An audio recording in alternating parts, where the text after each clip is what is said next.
All right, folks, it is time to plant a tree. Connie, what are some of the first steps to planting a tree in your yard? It's a perfect season. We're in spring and fall. Those are the two seasons in which we want to be able to be planting trees in our yard. The first consideration that you want to be able to have is, where is this tree going to be located? What's important for homeowners is to think about space and to think about proximity of that tree now when you plant the tree, as well as in 10, 20, 30 years. We want to be mindful about how close we are to our home, our utilities. Call before you dig. We want to be able to make sure that above ground utilities and below ground utilities are taken into consideration. Once you've made your proper tree selection, we're going to start digging that hole. You're going to want to make sure that the size of the hole is 2 to 3 times larger than the root ball. You're going to dig that hole in a bowl shape. You want to be able to make sure you have nice sloped edges, a nice rounded bowl shape to be able to drop that tree down in the hole. We're going to want to make sure that we backfill around the tree roots with nice loose soil, adding some organic material to it, humus or compost that you might have in your yard, and you're going to want to carefully pack around those tree roots to make sure that you've got good contact between the tree roots and that soil. Mulch donut.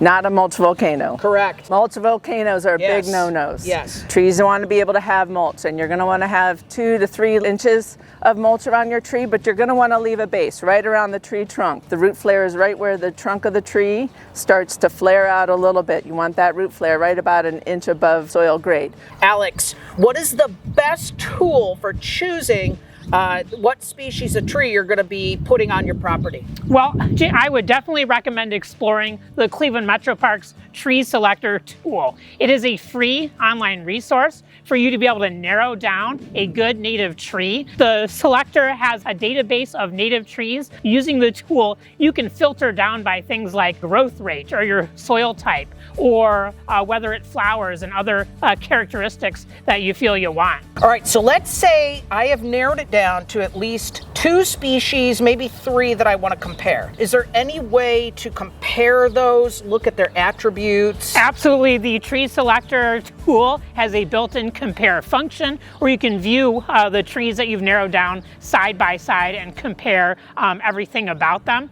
There is also a nursery locator that you can use to locate a nursery that likely sells native plants and may have the tree that you want, and you can find a nursery that's perhaps close to where you live. Hopefully this has given you a couple of key pointers on how to plant a tree, how to choose that tree. Folks, in case you missed the first couple of videos in our how-to series with Cleveland Metro Parks, tune in, subscribe to Cleveland Metro Parks YouTube channel. We'll see you there.